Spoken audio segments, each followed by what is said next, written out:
All right.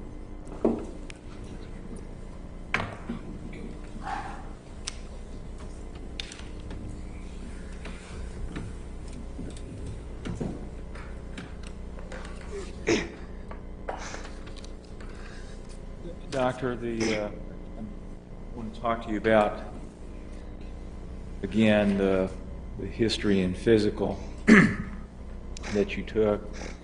And there's some laboratory data. Now, the laboratory data that's reported in the document from Exhibit 4, that would have been data that was collected after he was brought to the hospital, is that right? Yes, sir.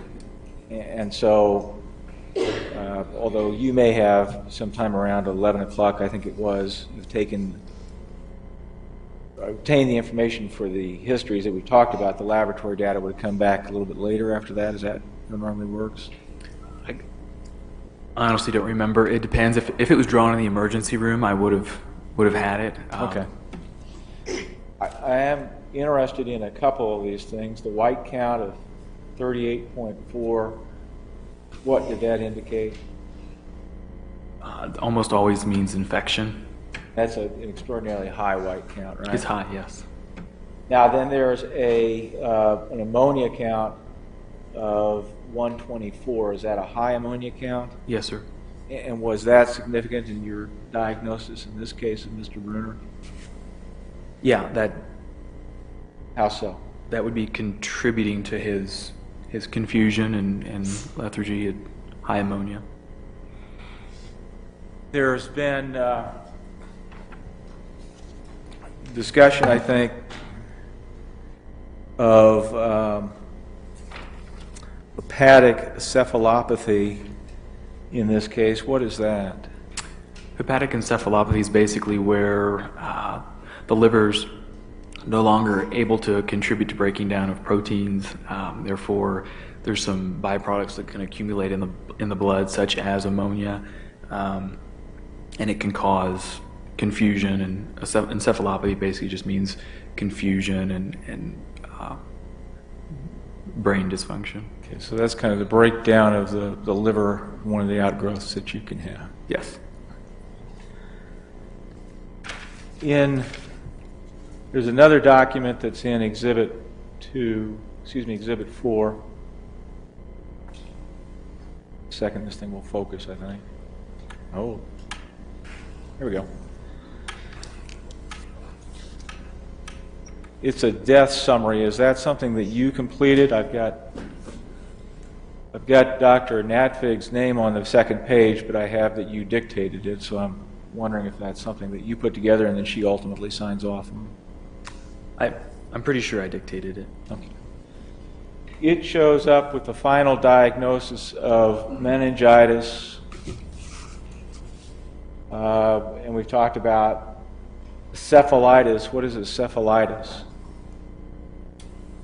Encephalitis is whole brain inflammation. And the encephalitis, is that then connected or related to the hepatic encephalopathy that we talked about? I would assume in this case we're talking about the meningitis. All right. Then there is the diffuse cerebral edema, and what is that? Whole brain swelling. And then the herniation, you've talked about that, and the sepsis, is that right? Yes, sir.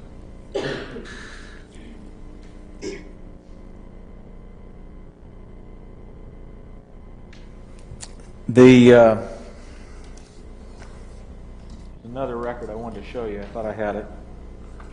Oh, there it is.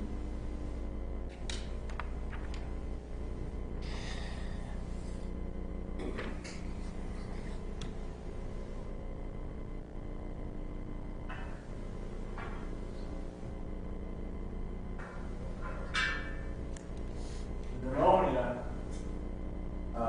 based on what you have information about, there's no way for you to say when symptoms of pneumonia first started onset.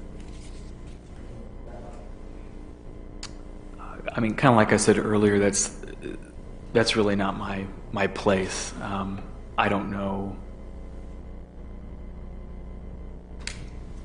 the sepsis, again,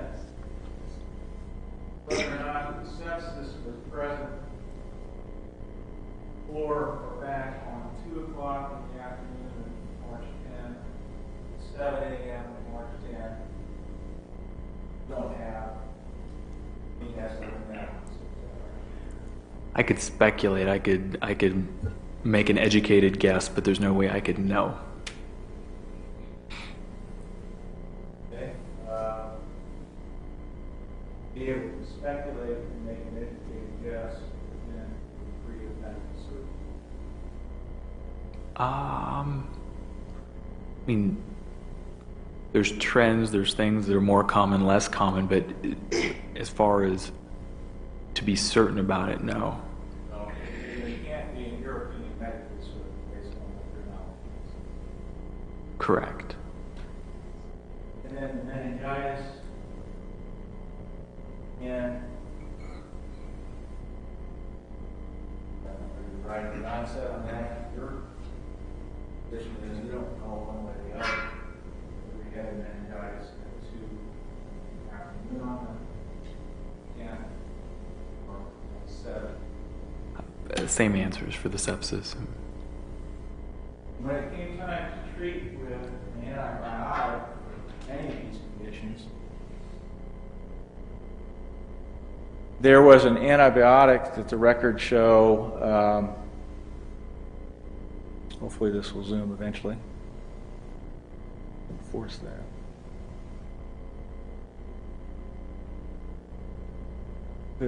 Hopefully this will show that there was an there we go.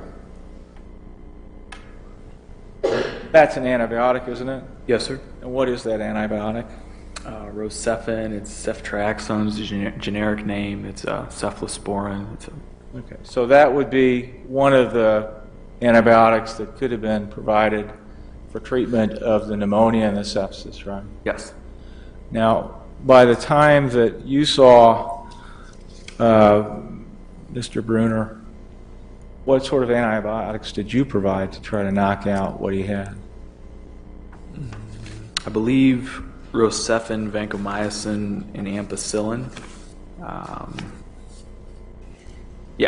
Rocephin, vancomycin, and ampicillin. Why the additional antibiotics when he had the Rocephin here before?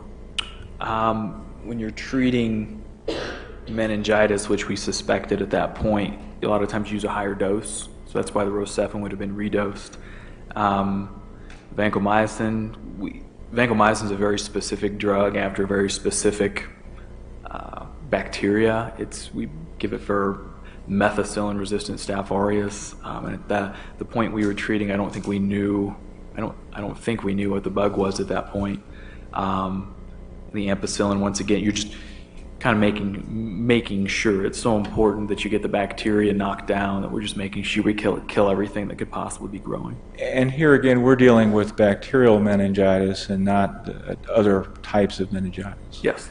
So that required a more specific type antibiotic to address it. Is that right? Yeah. I'm sorry. I guess I don't understand the question. Well, you've got other antibiotics that you provided to try to address the meningitis. And at that point, you were looking at the whole range, trying to catch whatever you could catch because you weren't certain what the source of the meningitis was. Is that right? Right.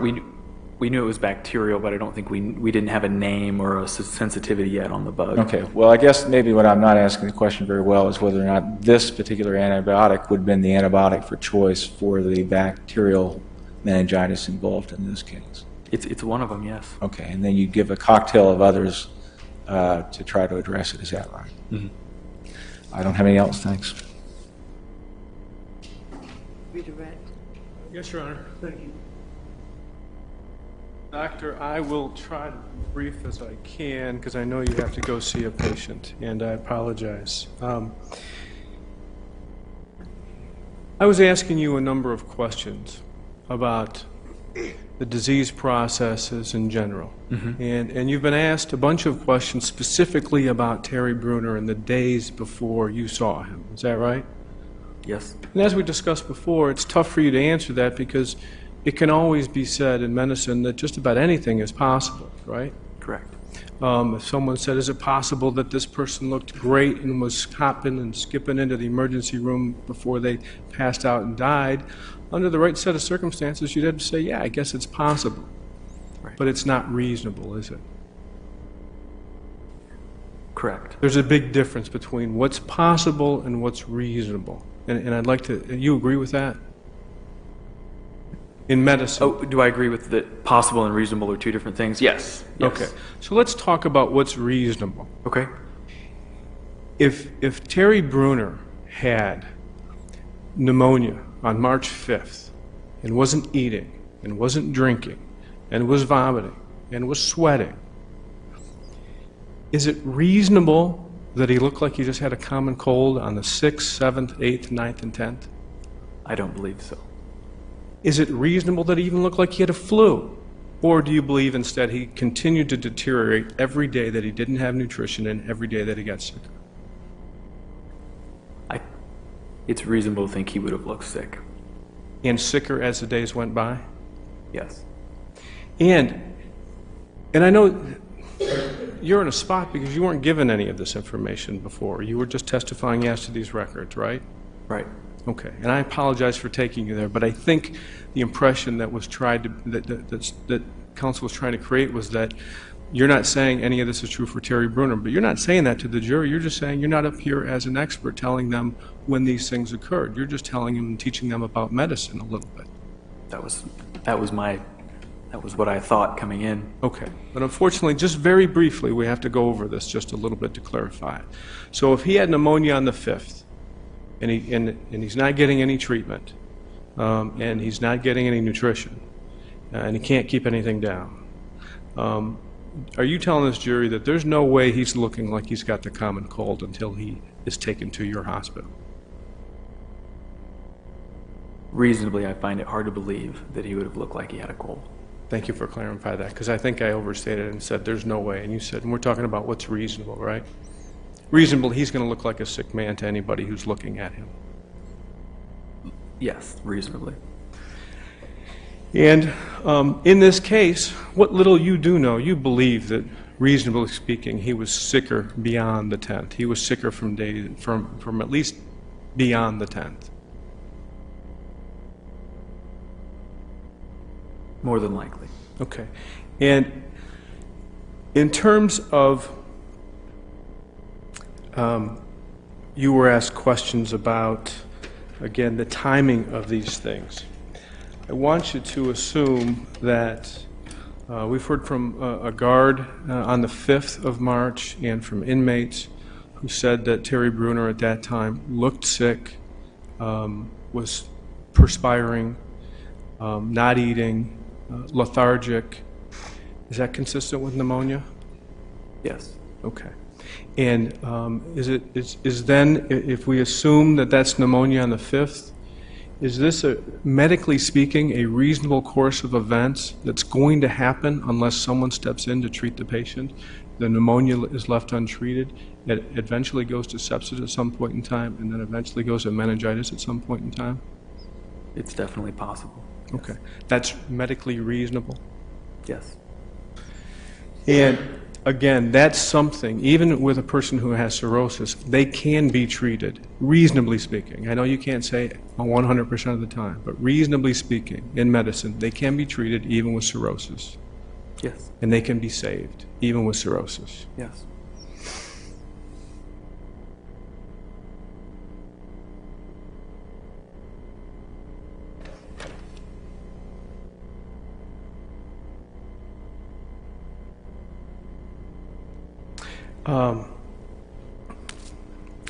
Now this one I'm going to be very careful with because I know this is personal to you. We talked about Dr. Petrie's opinions in this case, didn't we? Yes. Okay. And you don't agree completely with everything that he's written in this case, do you? I'd like to talk to him face to face about it, but from what I've read, there's things that I think are a little bit misleading. Okay. So when you were asked if you would defer to him by opposing counsel, that's what you were talking about. that you can have your own opinions. And I guess maybe I misunderstood his question.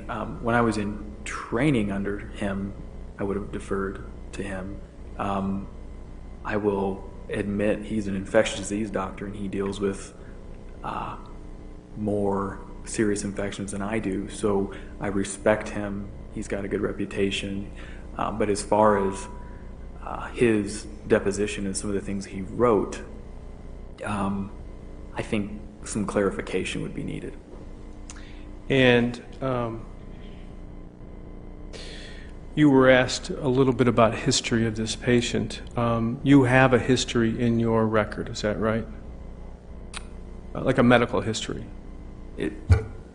Since after the fact? The patient, yeah, the patient, just to back up for a second, when you typically see a new patient, right, among other information that you're going to gather through physical exam and your own eyes and hands and ears, you take a history or you have someone else get a history for you. You try to, yes. Okay, and that's so you can have an understanding as to what was occurring with the patient in the days or hours before they got to you.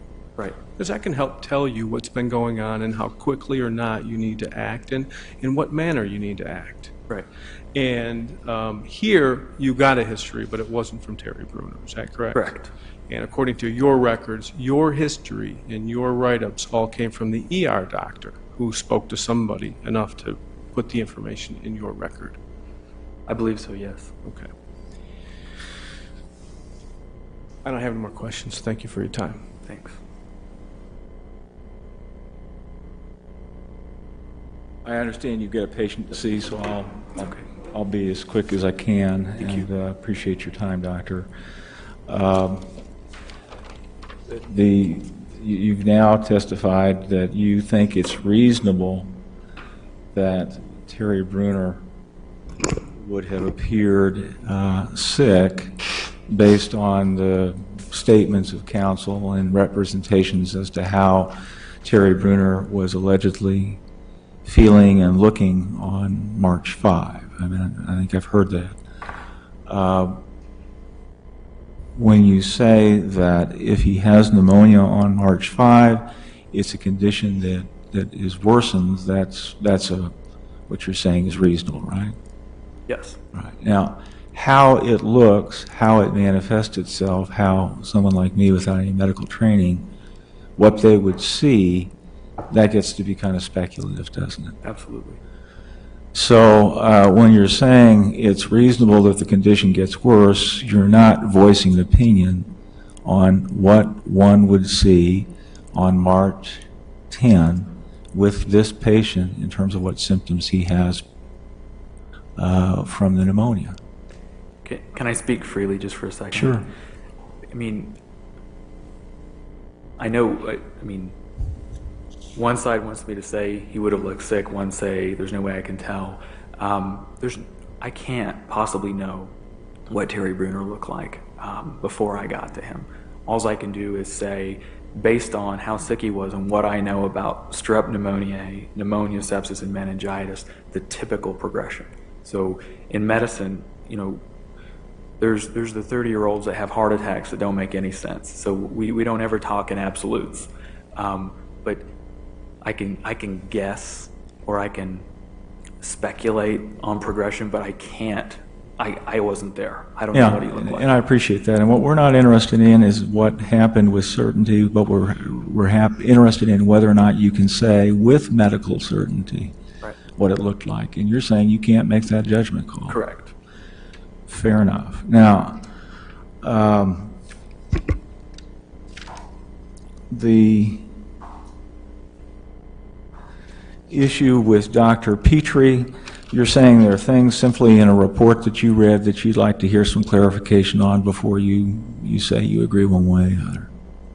Right. I mean, there's things that I think if me and him sat down candidly and talked, I just think there's more to it. There's... Okay. Now, you're not being critical of his report, you're not being critical of him as a physician, you're not being critical of his background or experience. Definitely not of him or his background. Now, lastly, when you talk about what is reasonable here. If it's reasonable that someone has pneumonia, that it would get worse and worse. When someone has pneumonia at the very beginning, it looks kind of like somebody who has a cold, right? At the very beginning, Yeah. it could. And then as it progresses, then it looks like someone who's sicker than has a cold, right? Correct.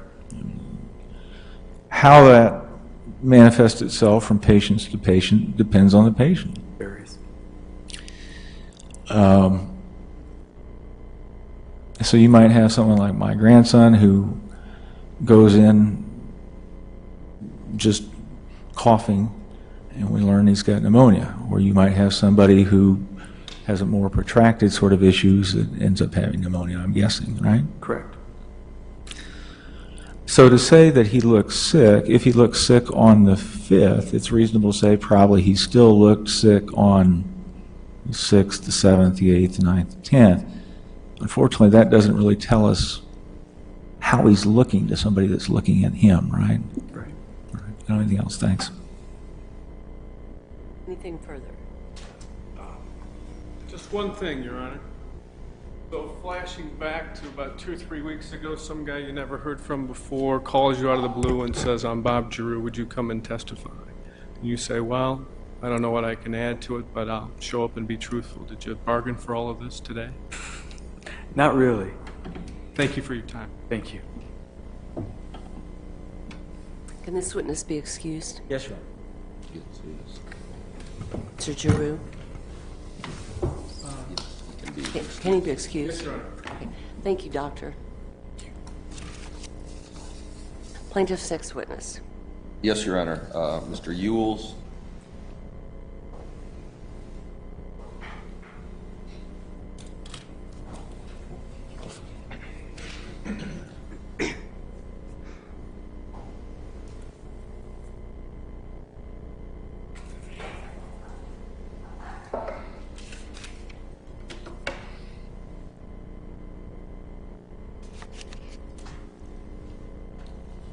We're going to get him. I think he's ready.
Should be here in a second, Your Honor.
Does anybody want to talk about the Kansas basketball game while we wait?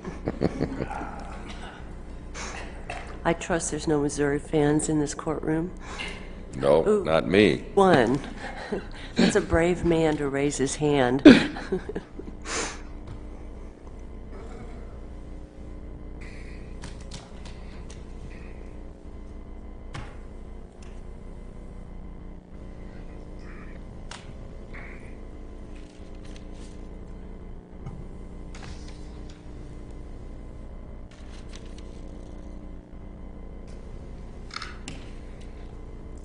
While we're waiting, Counsel, can I see you briefly at the bench?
Mr. Ewells, would you please stand and raise your right hand so that you can be sworn?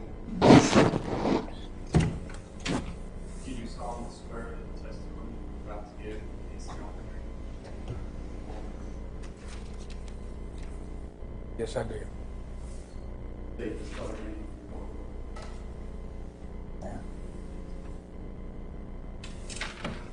Mr. Ewells, good morning still, I think, or just about afternoon. My name is Jeffrey Feiger, and I'd like to ask you some questions. Have you and I ever spoken before? No, sir. Okay, and we've never met. No. What is your full name, sir?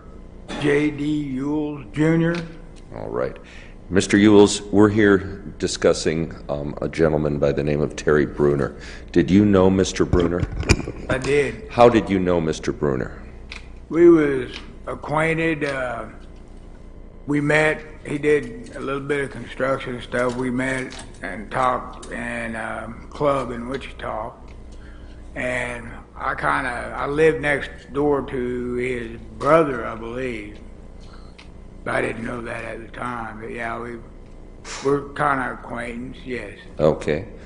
Did you become, so to speak, reacquainted in the Sedgwick County Jail? Did you become aware that in March of 2000, well, let me ask you this. In March 2008, were you at the Sedgwick County Jail? Yes, I was. Okay. And did you become aware of Mr. Bruner coming there in March of 2008? Yes, I was. How did you become aware of that, Mr. Yules? I was sitting at my table getting ready to eat breakfast, and he come out, and he went to the other side of the dorm, and he had his breakfast. When he come back through, he hollered at me, and I hollered at him, saying hi. That's how we got Okay. talking. Where were you, by the way, in that jail? Where were you housed in that jail? Right next door to Tera. Okay. In the next cell over? Yes. Okay. I think we have a picture of it. This is in evidence. Mr. Bruner, can you see that? Yeah. Mr. Bruner was in 124. Were you in 123 or 125? I was over here in 123. Yes. Now, during the time that you were there with Mr. Bruner, were you able to observe his physical condition? Yes, I was. Could you tell the court and jury what you were able to observe? I observed he didn't eat. That morning that I seen him, he told me he had been shipped all over and that he wasn't feeling good. And after that, I never seen him come out after for chow or anything again. And one of the guys I knew him, told me, said that Terry was that he. I appreciate the witness when we talk about what he observed, not what other inmates said. Right, that would be I here. observed this too because I lived next door to him. When his door opens, mine opens. Okay, and counsel is correct. He's made an objection that we can't talk about what somebody else said to you, except Mr. Bruner. But we can only talk about what you saw and heard and know yourself, okay? After the first day, is the first day that you saw him the first day that he was in the pod? Yes. Okay. After that, you were telling us, did you ever see him eat again? He didn't eat again. Numerous times I went up and told the officer, I heard him over there coughing and gagging. And since he wasn't eating, I opened my door one breakfast, and I reached over and I opened his door and I threw a cup of soup in there because I thought he was sick, and that would help him. He he didn't even really look at me. He didn't have no knowledge really of who I was, and I told officers, and everybody else numerous times told the officers the guy's sick. And I also observed him laying on the floor the morning before they took him out, and he laid there till almost 3 o'clock and I told the officers. What did you tell the officers? I told the officer the man's sick. They said, well, I think he's faking it. Now, what officer did you tell that to? A woman officer. The woman officer who was in charge of the pod? Yes, she was in charge of the pod. Okay. We understand that to be, do you see her here in the courtroom? Right there with the glasses. Okay, you're identifying the defendant's statement. Yeah. What did you tell her? I told her that he was sick and he was laying on the floor in there, and she said, well, I've been told that already. She said, we think he's faking it. Faking it? Faking it, yeah. And I looked at her, she said, why doesn't he come up here and fill something out? I don't think Mr. Bruner knew where he was at, period. I think he was delusional or whatever, because he wasn't looking at me like he was comprehending anything anyway. Let's talk about that day. You indicated that, assuming that's the day, were you there the day they took him out of the cell? Yes, I observed him taking him out of the cell. Okay. Tell us from that morning what you observed, if you recall. All right, breakfast come, and I went up at 7, I believe, 7 after breakfast. Went up at when I come out, and I explained to the officer that was working the pod that the man was laying on the floor, and I was told at breakfast that he was laying on the floor. I observed it. I went and looked because I was kind of concerned about the hacking and coughing and throwing up I could hear him doing. Now, let's stop just there. What do you mean you could hear him hacking, coughing, and throwing up? He was, because our cells, we just got that one brick wall, and I mean, he was really over there hacking and throwing up. How long had that been going on? About 3 days. Could you hear him from your cell? Yes, I could. Were the cells soundproof, or could you hear what was going on? I could hear about anything he does over there. And what, had you been hearing that for more than a day? Oh, yes. How long had it been going on, as you recall? I can remember almost 3 days of it going on. 2 days for a fact. The third day is when it first started, and he was just coughing. Then it got to where I could hear him, where he was like he was gagging, you know. And I ain't allowed to open his door and my door, you know what I'm saying? But I did anyhow. I threw a cup of soup in there, like I said. But when I'd ask him something, it was like he wasn't even comprehending.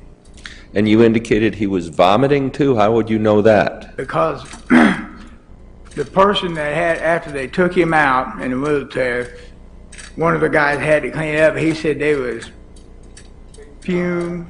Yeah, don't talk to us about what somebody else did. Okay. What did you hear yourself? See the fumes. I didn't see him, but I know he was hacking and coughing. Okay. On the final day, you said approximately at 7 o'clock you became aware he was lying on the floor? That I seen when I come out, it would have been 7:30. Okay. Come to think of it, 7:30 when they let us out to take our showers and stuff. He was still laying on the floor. Do you know what linen exchange is? Yes, I do. What is linen exchange? That's where you change your linens when you get to do that once a week. Was that the day, if you know, that there was linen exchange? Boy, it's been so long. I don't know, sir, on that. Had you ever seen Mr. Bruner take a shower? No, sir. Okay. I'm sorry, I cut you off. You said on that day at approximately 7:30, what did you see? When I come out, he was laying down. He had a sack up under his head. He was laying on the floor. How could you see that? Because they got a square window. Okay. And could you look in and see people on the floor? Yes, I could. Yes, you could. Okay. And what did you do then? That's when I went up and I told the officer. I told the officer twice. I mean, I looked at her like, what's he supposed to do? Die? If he's delusional and he can't get up off the floor, how's he supposed to go up and get something signed? You know what I'm saying? I did everything I could do. What exactly did you say to the officer? I told her, I said, guy's been laying in there on this floor since breakfast. I've had people come up and tell me because I'm a friend of his. You know what I'm saying? And I looked in and he was laying on the floor. He had his sack of groceries or whatever was in the sack. He was laying on it.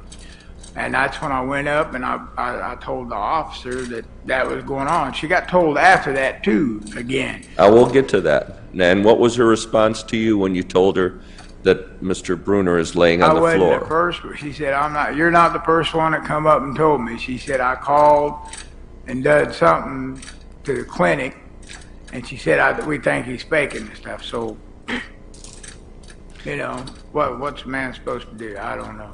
Did you see Mr. Bruner again or make these observations during that day? No, I didn't. He was still laying on the floor. What happened next that you recall on that day? They changed shifts, and a guy they went into his cell and got him and threw him in a wheelchair and took him up out of there. Did he ever get up off the floor? No. Was he there the entire day? The whole entire day that I could observe. I looked in about 3-4 times, and he was still on the floor. Did you ever go up to the defendant Staton again and tell her? I told her twice. When was the second time? right before shift change, I believe. Okay, and what did you say? I told her he's still on the floor, you need to do something. She said, well, I'm gonna let the next shift know. So that was that. Okay, and when does the next shift come on, if you know? I think it was around 3, Okay. somewhere in that area. I can't remember, but he was in there a whole day laying on the floor. Was it obvious to you that he needed help? Yes, very obvious. Why? Because, I mean, I was next to him, I observed everything, I know he was sick, I know he was coughing, I know he was hacking up stuff over there, and he wasn't comprehending that I was trying to help him, you know what I'm saying? It was like he didn't even know me. Is there any question in your mind that you told the defendant Staton on at least 2 occasions what you saw and that he was sick and needed help? Well, I saw he wouldn't get up off the floor. Is there any question that you told defendant Staton that? That you told her? Yeah, I told her he couldn't get up off the floor. He was very sick. I said, I'm hearing him over there, and that's the way it went. Was he worse on the last day than he had been on the other days? Oh, yeah. What do you mean? The last 2 days he was the worst he's ever been, because he wouldn't comprehend nothing. I mean, I don't know if he was that far sick or if he just gave up or what the deal was, but when I seen him on the floor, I knew it was all over, that he was sick, because me hearing him over there, I stayed up nights and read, and I could hear him over there hacking and gagging. In the night? Yeah, in the night. I want you to assume we've had an officer come in from the day before he passed away, the day before he was on the floor. Mr. Dave. Cook. Do you know him? I don't recall. He said the day before he was out eating and watching TV with everyone else. No, he wasn't. That did not happen. Are you sure that didn't happen? Positively, that didn't happen. Thank you, sir. I have no further questions. Okay.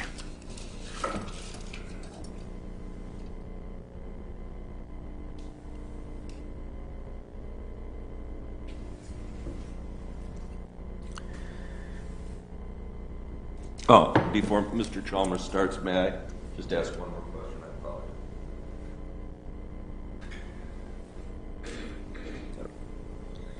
Mr. Ewells, how did you become aware that Mr. Bruner was being represented or make yourself known to his attorneys? How did you make yourself known? I wrote his family and told them that he was. I was up 6 o'clock that afternoon. He was on the news. He was dead, and nobody in there cared. You know what I'm saying? And since I knew him, you know. The question was how he contacted the family. Why did you contact the Bruner family? Because I seen how he was abused. Thank you. That was the only reason that you contacted the Bruner family, because you saw how Mr. Bruner was allegedly abused? Yes. You didn't have any other agenda? No other reason? No. Okay. You were put in jail in March of 2007, excuse me, in April of 2007, having been charged with robbery. You remember that, don't you? Yes. And you went through a trial and you were convicted of robbery on August 22nd, 2007. Does that sound right? Yes. And so you were in jail waiting for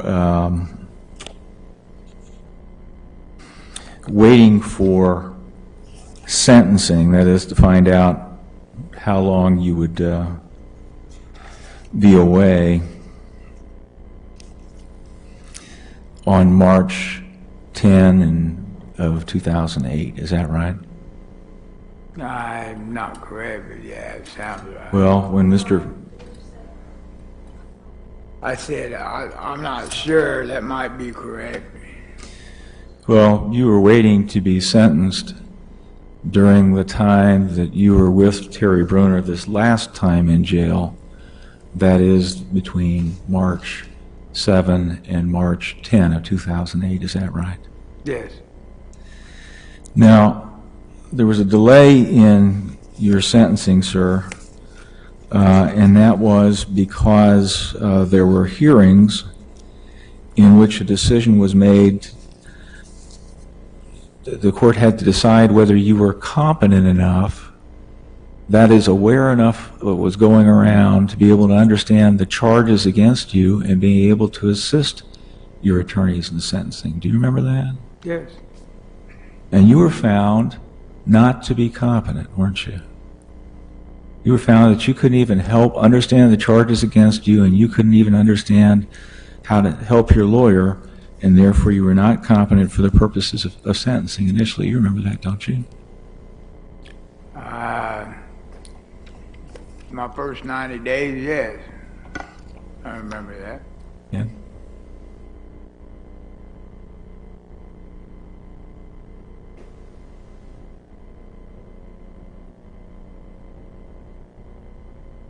Your Honor, I'd like to move for admission of exhibits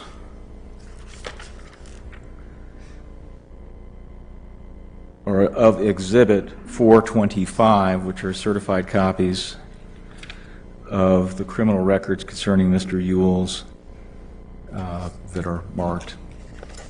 Is there an objection? Just a moment, Your Honor.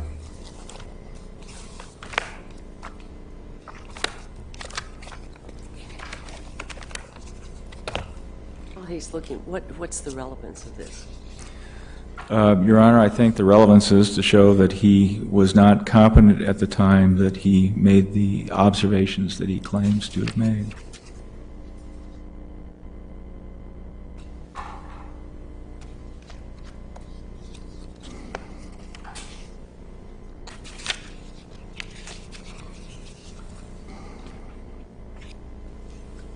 Oh, can we address this later? Because I don't believe the whole file's here, marked as 425. It doesn't look like it is. No, Your I would Honor, object to a part being here and not the whole thing.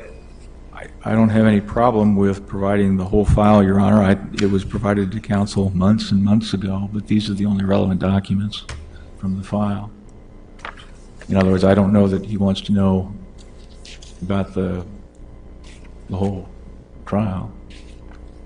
No, but there had to be some further action after this.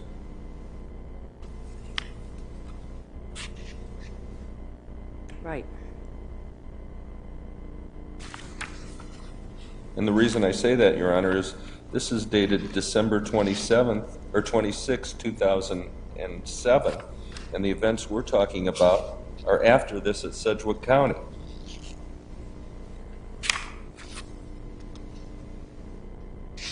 Your Honor, I don't really understand the objection. They've had the whole file, and they know what happened is that he was, after this fact, sent to to Larned, where he stayed for a period of time and then came back and was sentenced. Go ahead. Here's the objection, Your Honor. The last document that was provided by counsel in this exhibit is dated December 26, 2007, which is 4 months or 3.5 months before the events that we're talking about. And it says that Mr. Ewells would go somewhere to be evaluated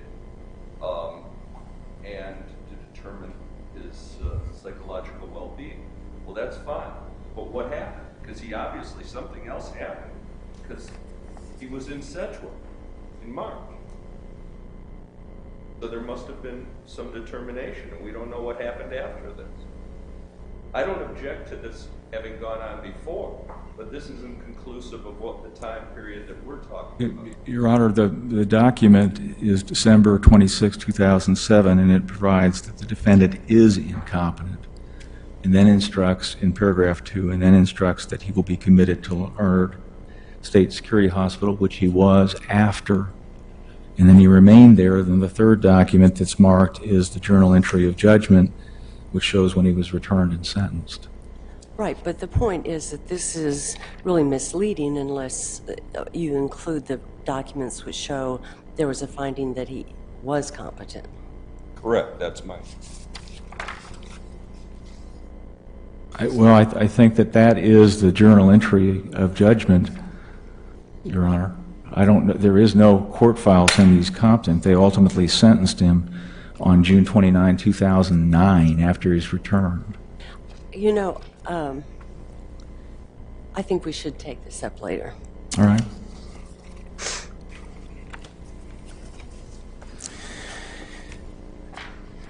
Mr. Ewells, the fact is, and we'll get the paperwork, I guess, straightened out eventually, that on March 10, you had been found by the court to be legally incompetent. You remember that, don't you? I'm not sure of the exact date. And you wrote a letter to the court, which is part of the court file, March 14, 2008, in which you told the court that you felt your rights were being violated when you went to trial. As you said, I went to trial when I was incompetent. I have proof that I wasn't stable before and after trial. You remember saying that 3 days after this to the court, didn't you? Yes. And then you called your lawyer in that letter, Mr. Crawford, a liar, or excuse me, said that he wasn't doing anything about it, and that your lawyer had said that you were as much as a liar. At the same time, you were representing that you weren't competent to the court. Isn't that correct? That's correct. And then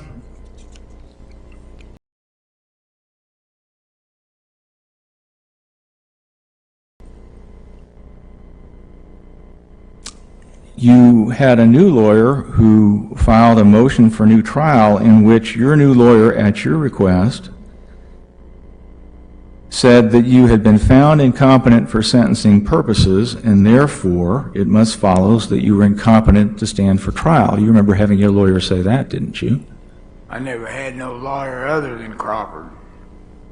And then apparently Mr. Crawford then represented to the court that your argument that you were incompetent at the time of the trial that predated your incarceration, and incompetent at the time of sentencing, and that you ought to get a new trial. You wanted him to do that, didn't you? Yes.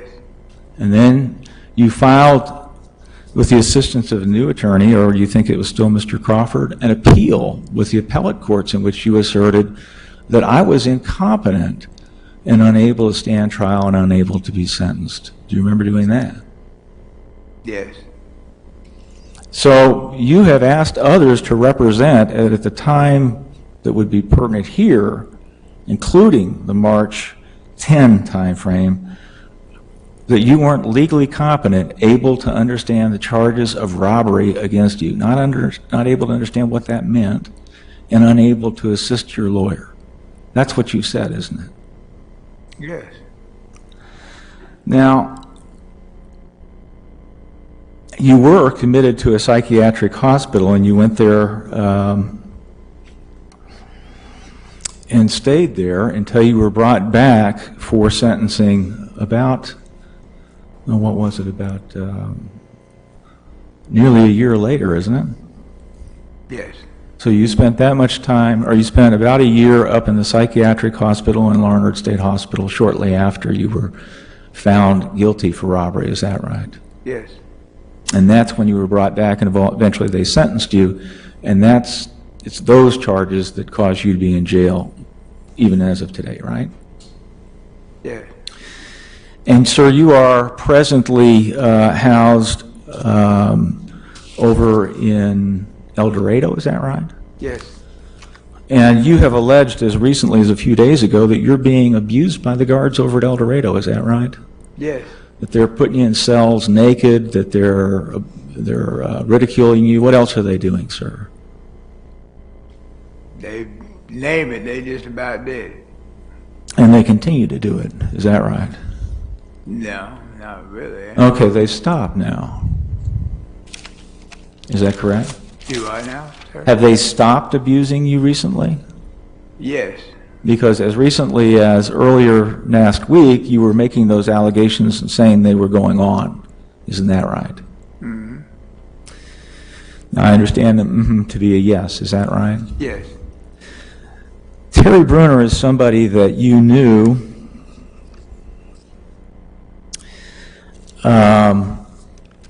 I think out of jail. Is that right? I didn't hear you, sir. You knew Terry Bruner when you and he were both out of jail together. Is that right? Yes, I did. And then you knew him this last incarceration in March of 2008, but you also knew him by being incarcerating with him on other occasions. Isn't that right? No. Were you ever incarcerated with any of his family members? That I don't know. I know there's some locked up, but I don't know if I don't know them. You indicated that on March 10, that is the last day that Terry Bruner was in the cell beside you, that at about 7:30 in the morning, you saw him lying on the floor. Is that right? Yes.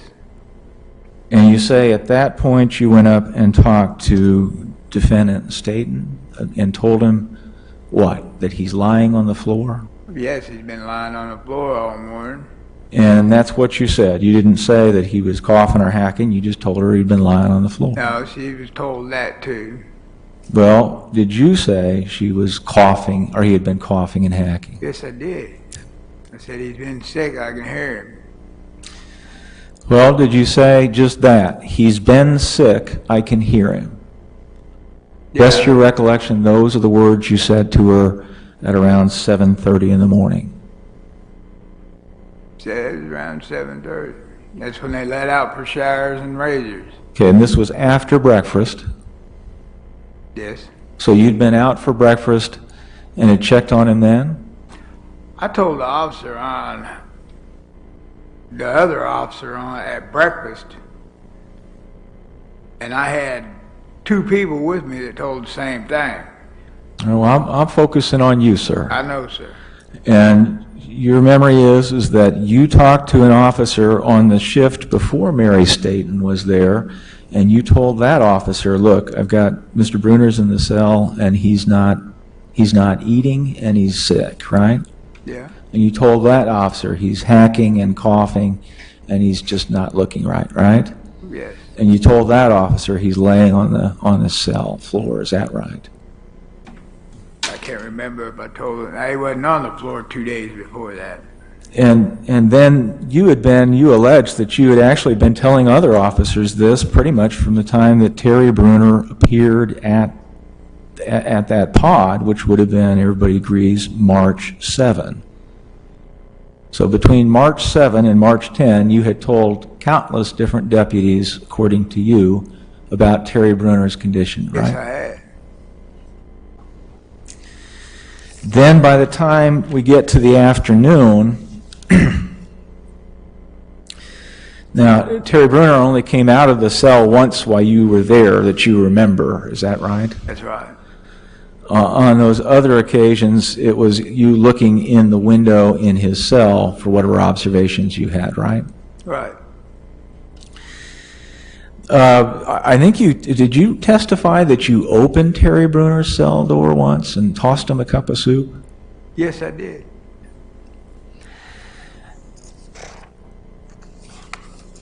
The last time that you talked to her, the second time that you talked to Mary Staton, because there was the first time in the morning we've talked about.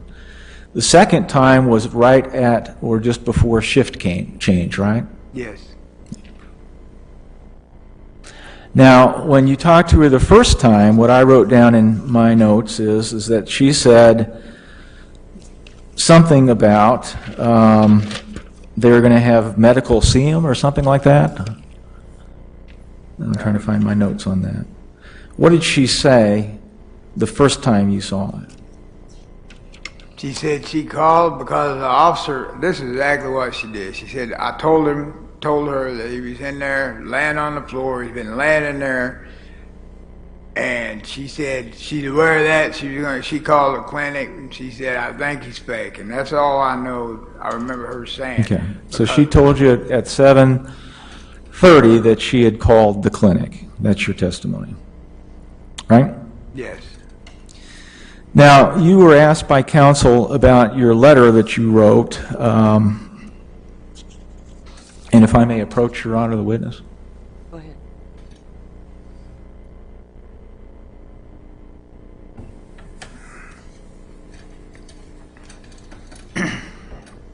I think you indicated that you wrote a letter to the family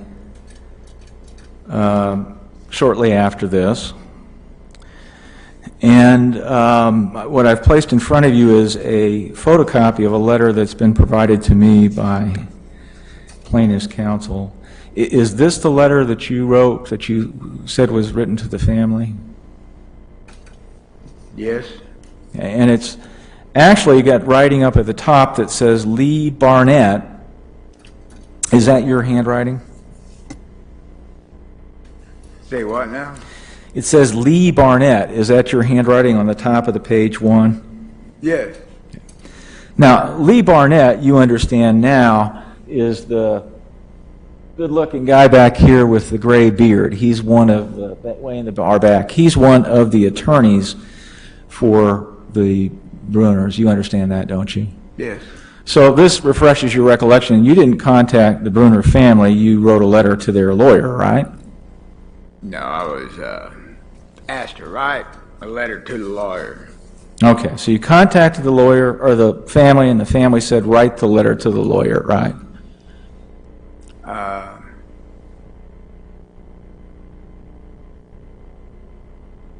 Yeah, I don't know. So what you were doing when you said you were trying to get this guy who had been abused, and you were trying to help him out, what you were really trying to do is get information to a lawyer so that the family could sue. Isn't that right? No, I was more or less was letting them know that what happened, because what was happening to him, that man should be alive. The way I look at it.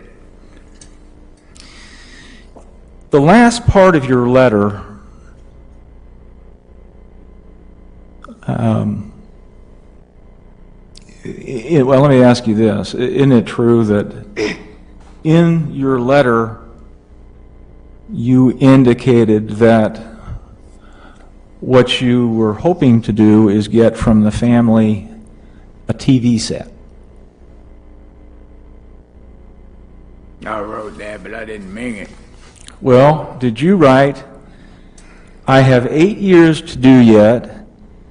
I don't have family anymore out there. I've been locked up for 3 years already, and I haven't seen a TV in 3 years, and I have no means of getting one. If the Bruners win their lawsuit, if they could help me out, it's only $200. But even if they don't, I will still stand by them. They are my only means of getting one. 8 years without a TV, a long time. Is that what you wrote? Yes. You were asking for a TV, weren't you? Yeah, but it wasn't for this.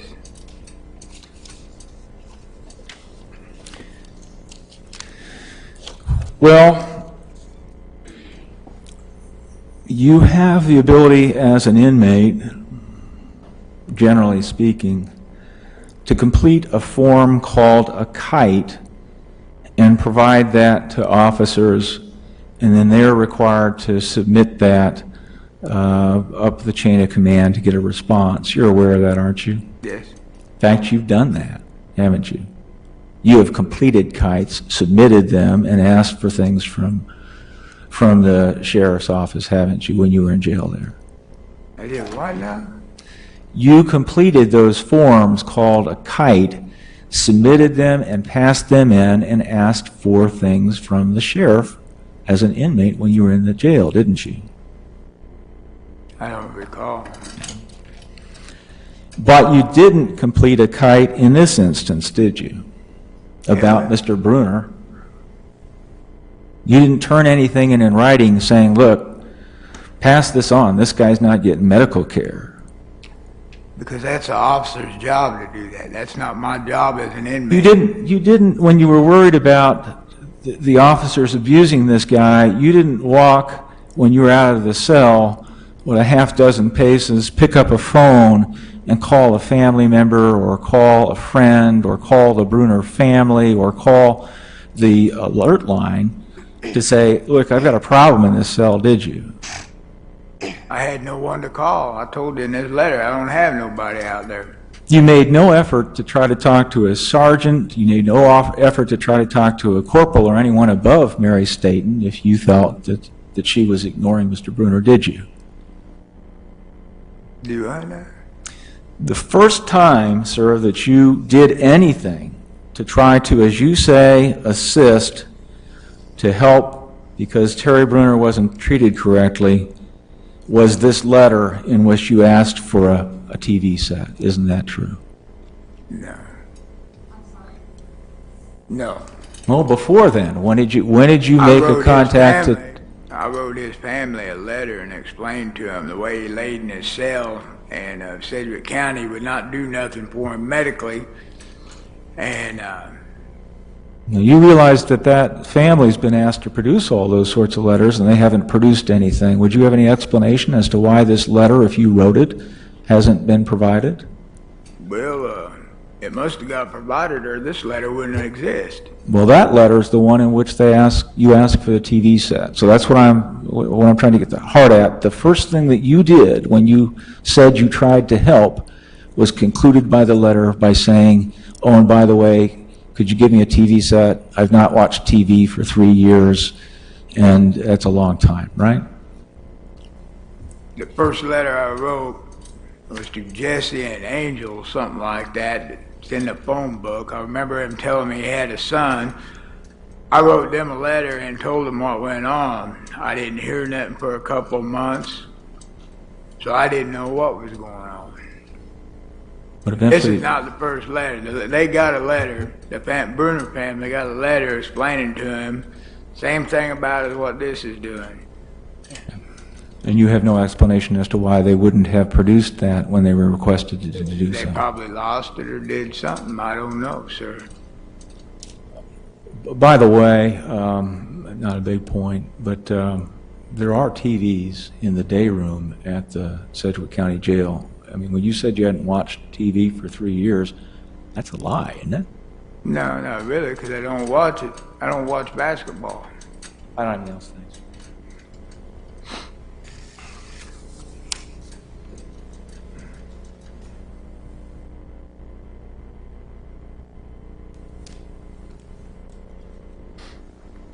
Just a couple more questions. Is this the way they treat you in terms of if you say that you saw something where you are, they say you're just crazy, so we're not going to listen to you. Is that the way you're being treated?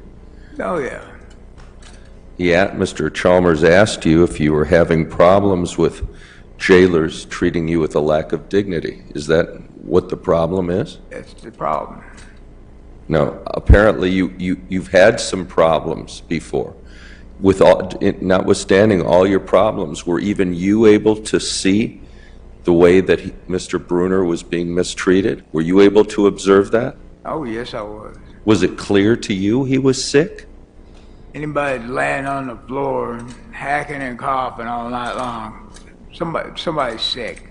You claim other inmates tried to get him help from the defendant's statement. Yes, we did. And she told you he was faking, Yep. and he died. Yes, sir.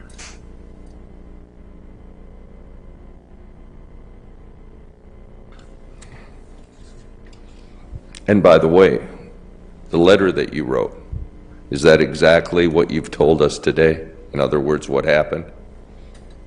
Yes. Almost word for word. I don't even have to look. Thank you very much. I have no further questions. Mr. Chalmers? Yeah, Your Honor, I'll mark it as plain, or as this exhibit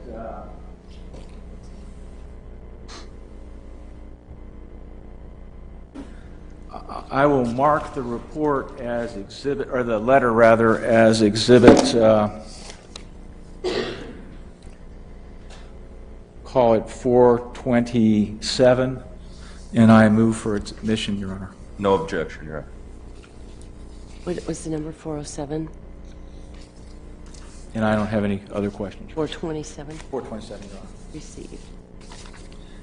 No objection, Your Honor, on 427.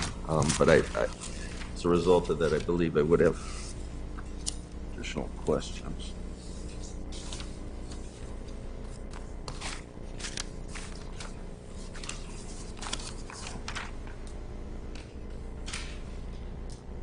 May I proceed, Your Honor? Yes. This has got to be beyond the scope of redirect or recross, Your Honor. I mean, No, it won't. all I did is offer up the exhibit that he said was That's consistent. correct. I agree. And now I'm going to put in the letter that he just put in. I'm going to cover. That's all. Could you read it to us here, sir? This here old letter, Yes, sir. Lee Burnett. Wait, let's go. Okay, go ahead. Lee Burnett. I was wondering if the Just 1 second. I'm going to have it right in front. Okay, go ahead. Lee Burnett, I was wondering if the Bruner family was going to do anything. Terry was right next to me. I had a few words with him. In the morning, he was brought in. I've known Terry for 25 years or better. He didn't look too good, said they had him shipped out everywhere. He was put right next to me. At the first night there, I kept hearing him cough, and throw up a lot all night long. That went on until he was taken to the clinic. But before that, at mealtime, I would ask him if he was going to eat. He would just look at me and he wouldn't eat. I even opened his door at mealtime and threw a cup of soup in his cell. He was setting up. He looked at the soup and didn't say anything. He didn't say anything to the officers. Now, continue. The last word is I brought, then continue. Page 2. He may have that out of order.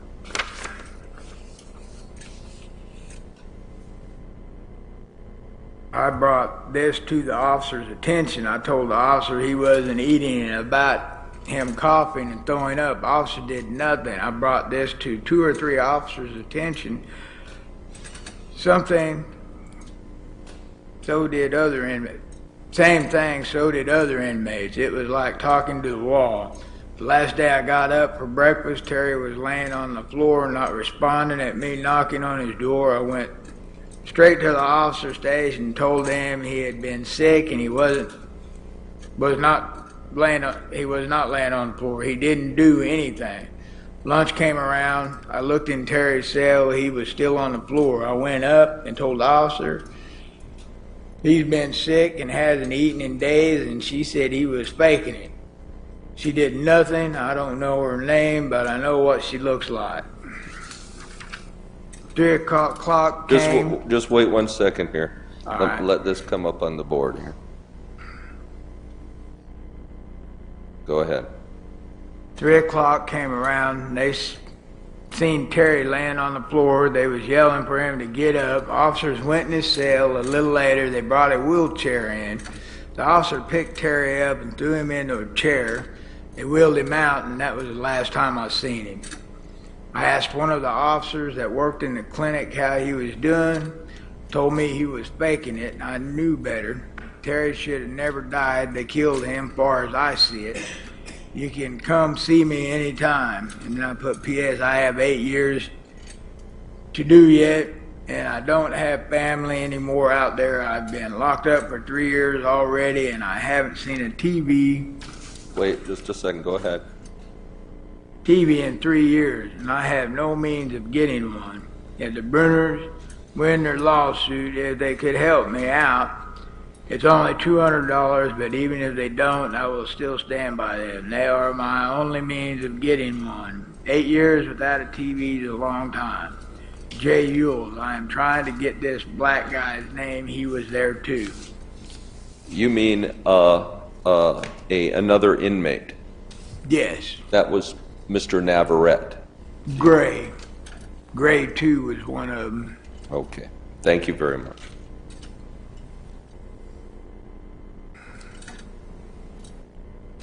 In the exhibit, first page, he was put in right next to me at the first night there. I kept hearing him cough and throw up all night long. Now, your testimony today was you didn't see him until breakfast. He did that as long as he was over there. But your testimony today was that you didn't see him until breakfast.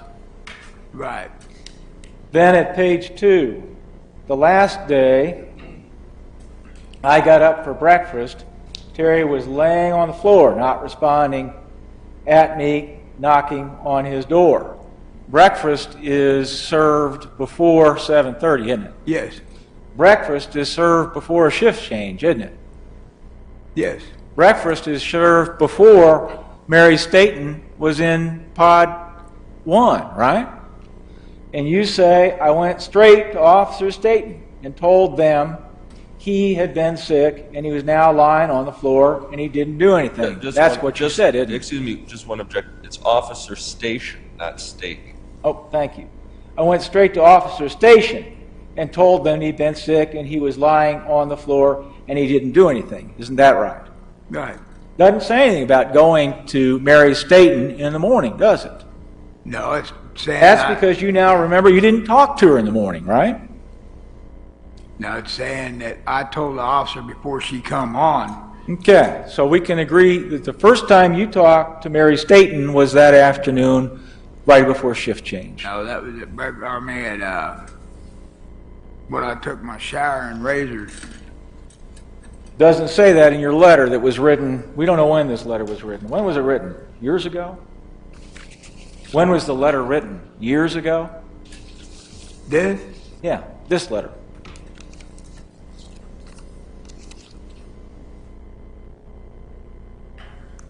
The next day after Terry was pronounced dead on the news. That's all I know.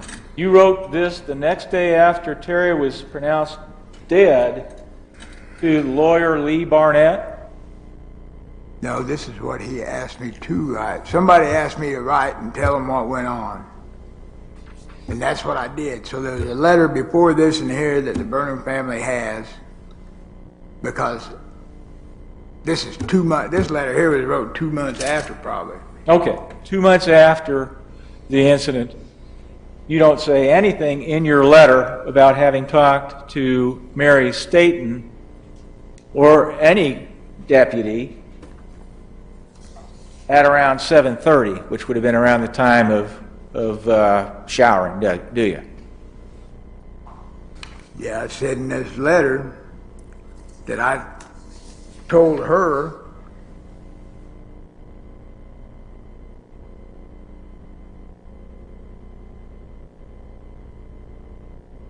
In fact, your story here is that lunch came around and you looked in Terry's cell and he was still on the floor, and I went up and told the officer he's been sick and hadn't eaten in days, and she said he was faking it and she did nothing. That's what you said there, right? Well, I believe she was the only woman officer that worked that day in that pod. Well, you don't know whether it was her or whether it was her relief there was there, do you? Nah, I don't think so, Okay. sir. But what you're saying back then is that you told him at lunchtime, not that you told him around 7:30, and not that you told him around shift change, but at lunchtime, right? Because at breakfast at 7:30, when I told her, she wasn't too interested in what I had to say because she was passing razors and doing other things. And what you said here, sir, is, according to your letter, you said to the officer, look, he's sick and hasn't eaten in days. You don't say anything about coughing or gagging or vomiting, do you? I said it right. Yes, I did too. Not in this part of the letter. I told her, when I told her that, yes, I told him that he'd been up sick. And in your letter at page 3, you say that the officers came in, 3 o'clock around, they came in, Terry was laying on the floor, and they were yelling for him to get up, and the officers went into his cell a little while later, and they brought in a wheelchair, and the officers picked Terry up and threw him in the chair. That's what you said, did. right? Yeah. Yes, they did. Now, you're in the cell, sir, at the time that happened, so you can't see that. If you look, my window's right there, and the wheelchair was right outside his door. It wasn't in his door. And you saw them throw him in the wheelchair from his cell. Yes, I did.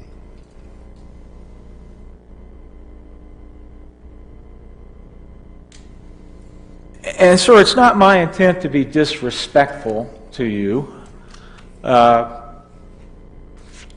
In fact, I'm not trying to inject my view about you one way or the other, okay? But I just want to be clear. When someone asks you questions, challenges what you say, is that the sort of abuse that you looked at as were you claiming, is that what you're saying took place out in the jail? No, it's not that. You're saying you were left naked in a cell, that you were beaten out there, isn't that right? And I'm now talking about out at the El Dorado jail. Do you what, sir? You're alleging, sir, haven't you, as recently as a few days ago, that when you were in El Dorado that they beat you and that they leave you naked in your cell. They didn't say anything about beating me. All right, thanks.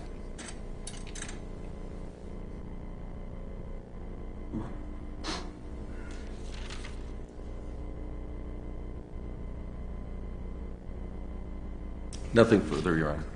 Can this witness be excused? Yes, please. Thank you, Mr. Yules. Thank you, sir. You are excused. Members of the jury, let's take our luncheon recess. How about 45 minutes?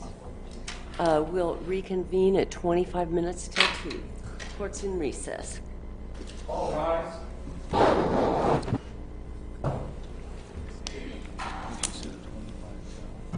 So she's giving us 30 minutes.